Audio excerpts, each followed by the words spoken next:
Hi, this is Richard Edelman, and you're listening to The Trust Makers.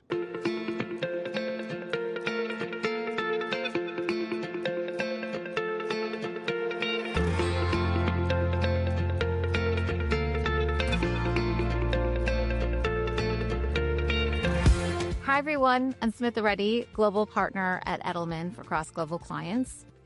The Edelman Trust Barometer has consistently shown that businesses and brands are expected to address societal issues. More and more, people are looking to brands for inspiration, guidance, and community. One brand that's been doing just that is Dove. For more than 20 years, Dove has been challenging beauty stereotypes and pushing for a more inclusive, honest conversation around self-image. Our guest today has been a huge part of that journey. Marcela Melero, also known as Mele, is the Chief Growth Officer for Dove Personal Care North America and Dove Masterbrand at Unilever. She's been at Unilever for over 27 years and a majority of her time spent on Dove.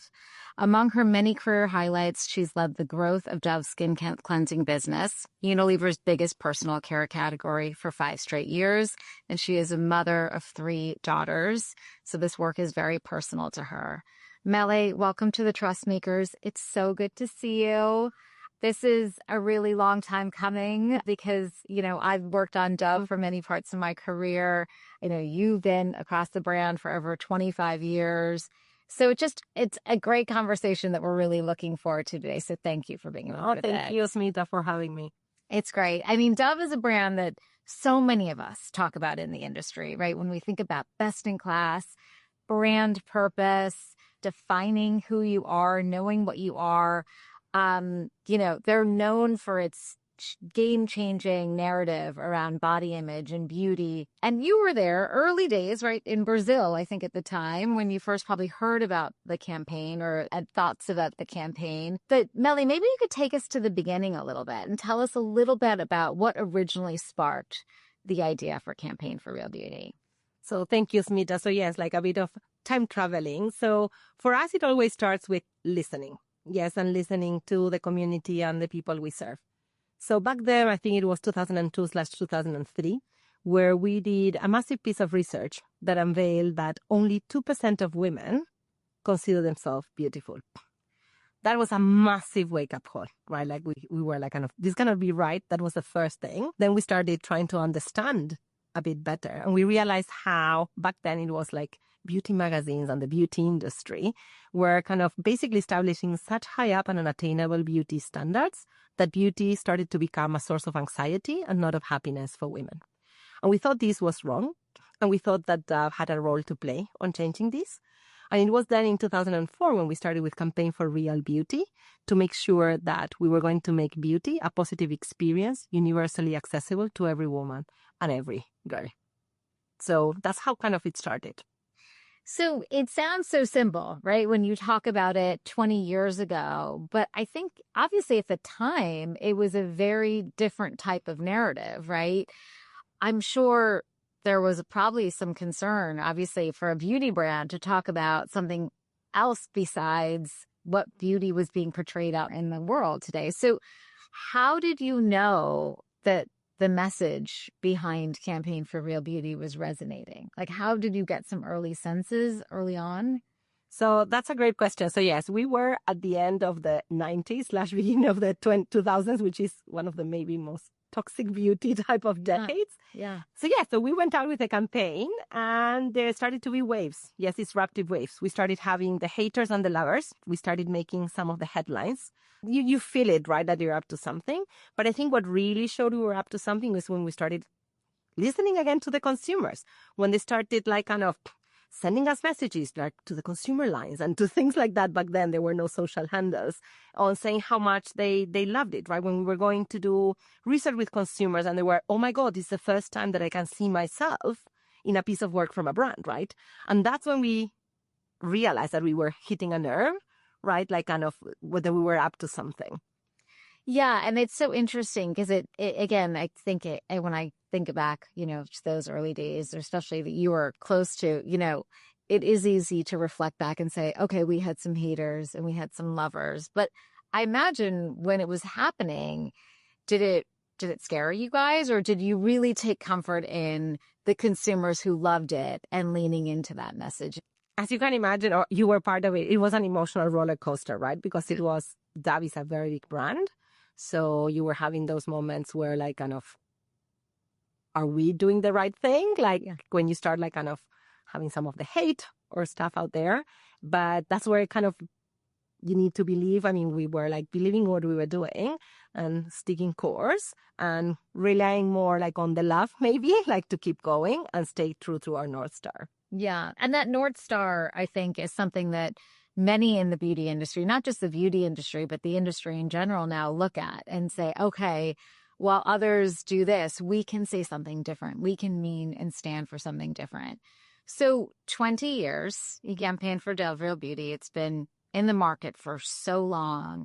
How do you keep the campaign fresh, or how do you keep it relevant? Like, how does that conversation still continue to go today? Because I think all of us have all witnessed and been touched by a Dove campaign, not only within the past 20 years, but even for the past year. And so how do you keep that relevancy going? Yeah. So yes, it's been 20 years of campaign for Real Beauty. And for us, it's all about always finding the timely articulation of that timeless truth. So we think it starts with consistency first. So having clarity of our North Star. Our North Star is to make beauty a positive experience for women and girls universally. And the reality has not changed. The one generating the pressure might have changed. In the past were kind of maybe the supermodels or like the beauty magazines. Now it might be more like social media, but the insight remains the same. So we stick true to that insight. The second point is authenticity. So it's not just what we say, but we also try to do actions to drive this change. In our case, when we started with Campaign for Real Beauty 20 years ago, we also started the Dove Self-Esteem Project, which is all about reaching girls with self-esteem education to make sure that body image and self-esteem don't get in the way of them reaching the full potential. And that's something we are committed. We'd reach the lives of 110 million girls, and we are committed to reach like 250 million by 2030, and we are on track for that. So then all those things don't change. But then we need to be culturally relevant. And that's when we throw us all in culture. And as I said, making sure that we understand what's the new reality, what are the conversations that are happening, and adapting kind of the how we deliver the message to keep it real and fresh. TikTok launches the beauty filter. We need to have a point of view on that. We have the Sephora twist. We have a point of view on that. AI, we have a point of view on that. So that's how we manage to stay true to the North Star, but bring it in a way that's culturally relevant and can move with time. Yeah, it's such an interesting framework, right? I love that on Dove you have things that are sort of non-negotiable, right? We're going to stick to these true beliefs, but that we know that time and culture is constant and evolving. So the frame in which we put our lens in is going to change. And so, I think about what you'd said about the Dove Self-Esteem Program reaching 110 million girls.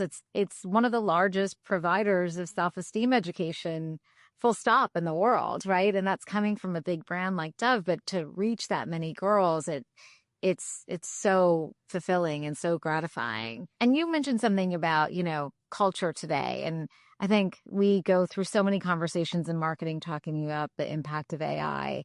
And Dove has actually taken a really interesting stance around AI and its depiction of real women. I'd love for you to just talk a little bit about that. So last year, for the 20-year anniversary of Campaign for Real Beauty, we did a massive piece of research, which was the Real State of Beauty study. And we realized there that AI was becoming a big, big threat to real beauty. So we know AI is amazing in terms of creativity, amazing in shortcutting some of the many things we do and all. But depending on how it's being used, it could also be a big new enemy on creating unattainable beauty standards, especially when girls, but also us, we don't discern on what's real or not real, right? Like we just consume the content. So we made a big pledge last year for the anniversary of saying that would never use AI to represent real women in anything we do. So we are committed to our pledge of no digital distortion and no AI distortion, because we don't want to feed even more things that can generate unattainable beauty standards. Not only that, but we did a real prompt playbook to help creators and are the people that want to create things with AI, but that they can do it in a way that they're not generating unattainable beauty standards using AI.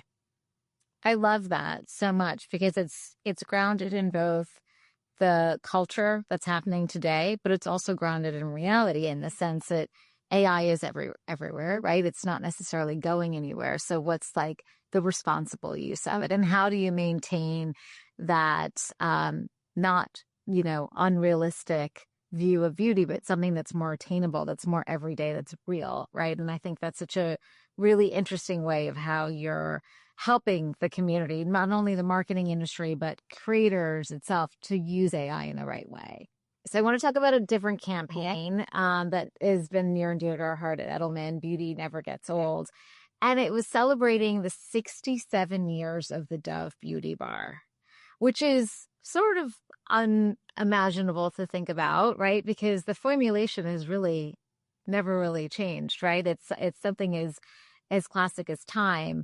But you all use it as an opportunity to really celebrate women over the age of 60. I would love to hear a little bit more about the thought process around that and the kind of message that you were hoping to send across when Beauty Never Gets Old. So this campaign is also very dear to my heart, not because of the age I have, but very dear to our heart. So so the Dove Beauty Bar was turning 67, and it's one of those products that you think about it is in an industry where everything changes and there's a new thing all the time. Something that's been there since 1957 with pretty much no changes to it is like, wow.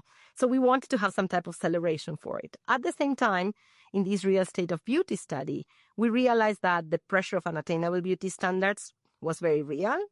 And we uncovered that it was even worse with the 60-plus cohort. If anything, they were feeling invisible to beauty, which was, again, another big wake-up call because we were focusing a lot of efforts on the younger generations, but we realized that this cohort was not even feeling they had a play in it. So we said, okay, let's use this opportunity to really widen the definition of beauty and where beauty lives. And with Beauty Never Gets Old, we were trying to portray 60-plus consumers that have been using the bar for a very long time in their life, but portraying them in a way where they're empowered and they're part of this beauty and making a big statement, right? And not showing them as retirees on a cruise or things like that. Really, they were full of attitude, full of life, full of beauty. So we were trying to send that message, right? Like beauty never gets old. There's beauty at every single age. And I hope that we were successful with that. I often talk about Beauty Never Gets Old as a great example of, for marketers, we always feel like we have to have the next new thing to talk about, the product, the news, what's the new news. And it's a really great example of it doesn't always have to be new news. It could just be a different lens in which you look at the news, right? Or you look at the conversation. So I think that was just such a great example of that. Yeah. And one more thing, if I can to add, is it did not appeal only to the 60 plus. Right. It's like, I cannot tell you Gen Z and all, they were they're loving this campaign as well because it's such an uplifting and empowering message. And the attitude or badassery, is something that appeals across. Yeah. What's old is often what's the latest Gen Z fashion trend, right? It's like Martha Stewart thing coming back for Gen Z. Snoop Dogg. Right. It's that sort of counterculture move. So I want to talk a little bit. It wouldn't be an Edelman Trust Makers podcast if we didn't talk about the trust barometer. And what we found over year, which is sometimes, obviously not too surprising for Dove, is that the majority of consumers believe that business leaders are justified in addressing social issues if they can make a positive impact on that challenge. So what's your approach to tackling sensitive topics without leaving anyone out of the conversation? I think about the Dove Crown Act, which is a really great piece of work and work that you've done for many years, and would love to hear a little bit more about your work with the Crown Act. Thanks for asking. So for us, it's if we want to really drive a change, we need to more than just do campaigns. We really need to do things to change things that are being pressure for our consumers. So what we do is always starting with listening. And we listen and try to identify where these pressure points are. And then we partner with experts in the field to try to drive this change because we don't know it all and we are not the experts. That's how the Crown Coalition started. With the Crown Coalition, we identified an issue in the African American community. And we partner with NGOs expert in the field. And the work is all about trying to ban hair-based discrimination, which basically means about like people of color not being able to wear their natural hairstyles to work or to school. And the great thing is all this work started in 2019, and by now 25 states have passed a law banning this, which is a great achievement. Job is not all done, and more work to come. Yeah, I think it's such a great piece of work. Obviously, the work that you've done from a legislative standpoint, but also just the work in culture, right? For women, for Black women to be able to wear their hair naturally, for young girls, it's such a positive message to see come through. And I think I've seen it so many times in culture and played out. And, you know, you think about people like Michelle Obama wearing her hair natural, right? It's just such a great example of what that means around like really letting women be themselves, show their real beauty. So great work on that.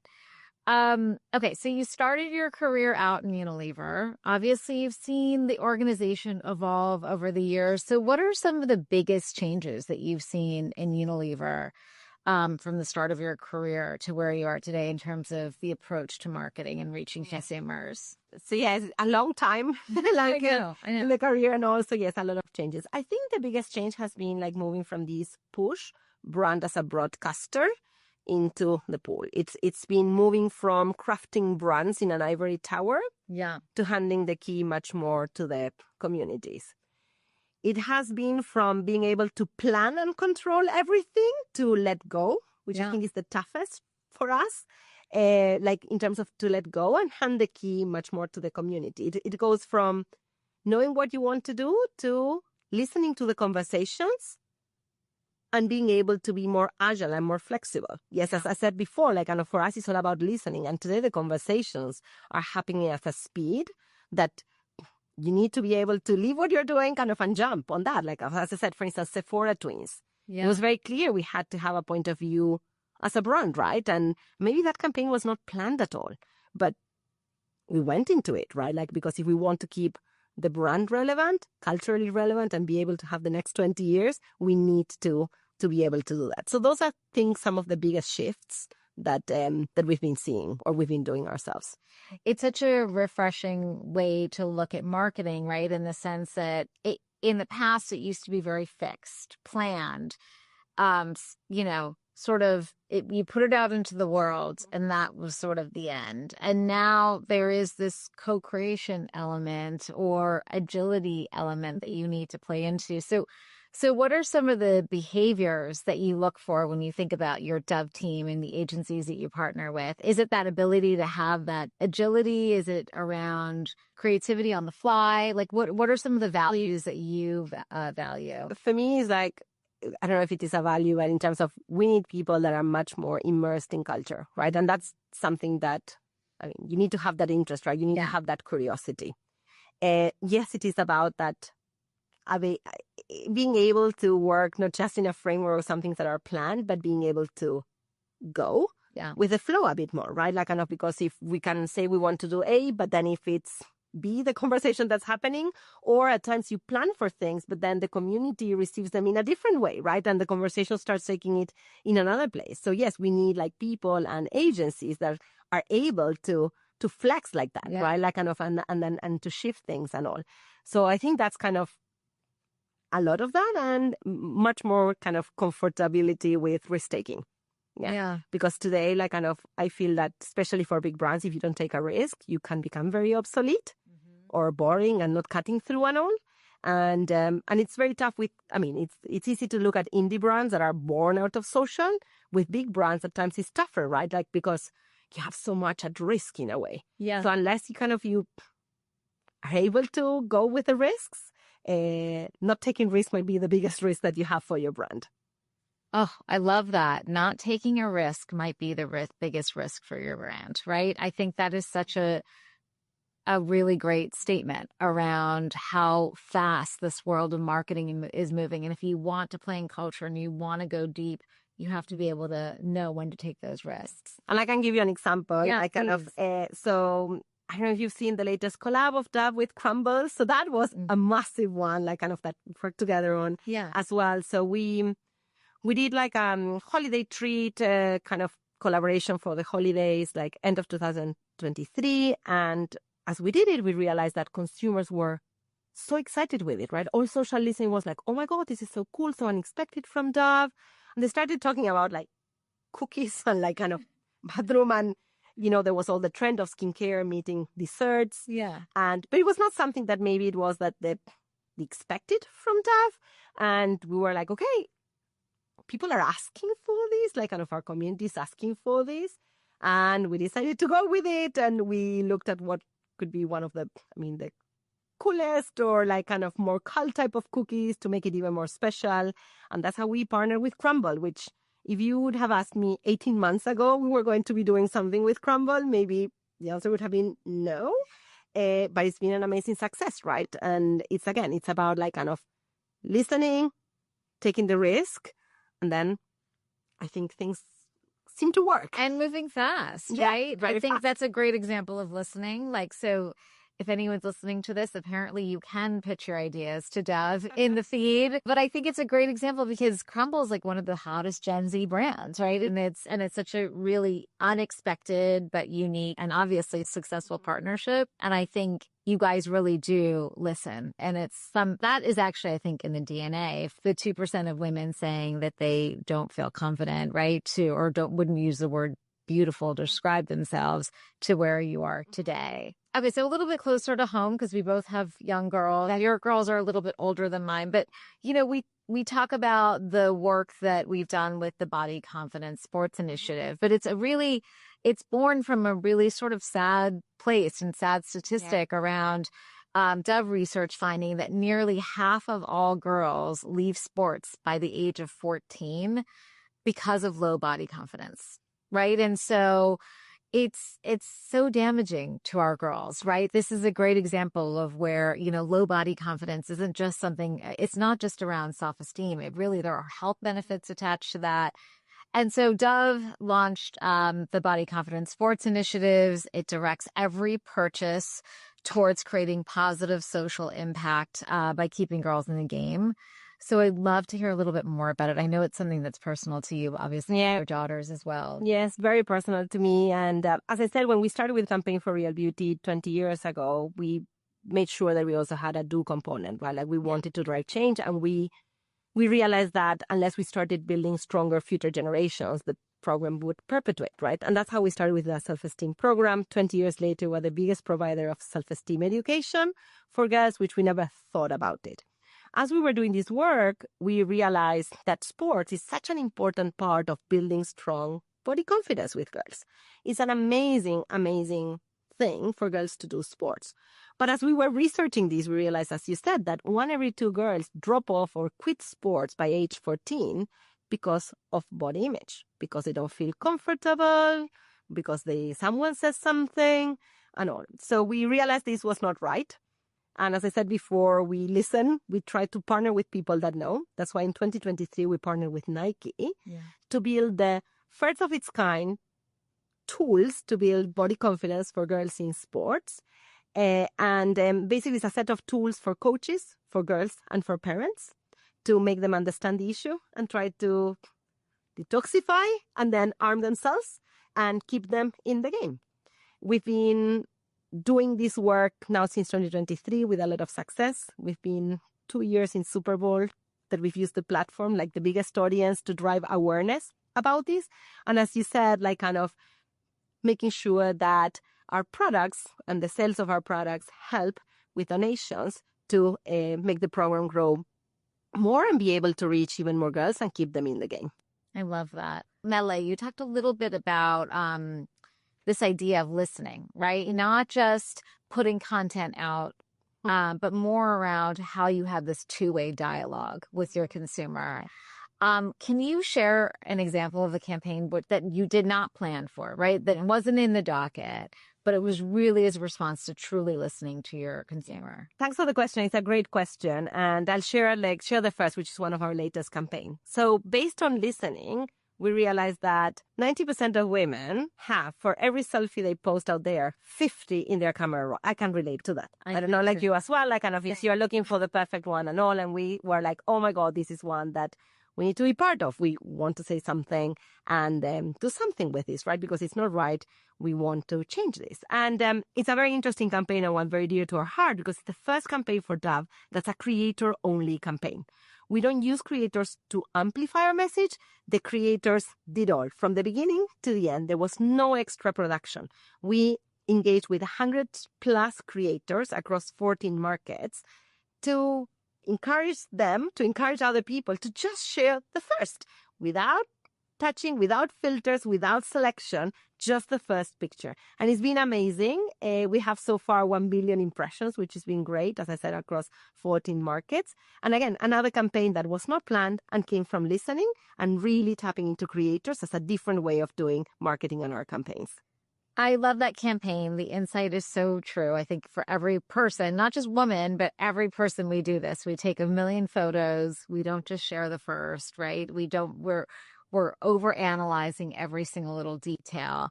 But what I love about that idea in this campaign is that you know, to going back to the risk-taking, you're giving that to creators.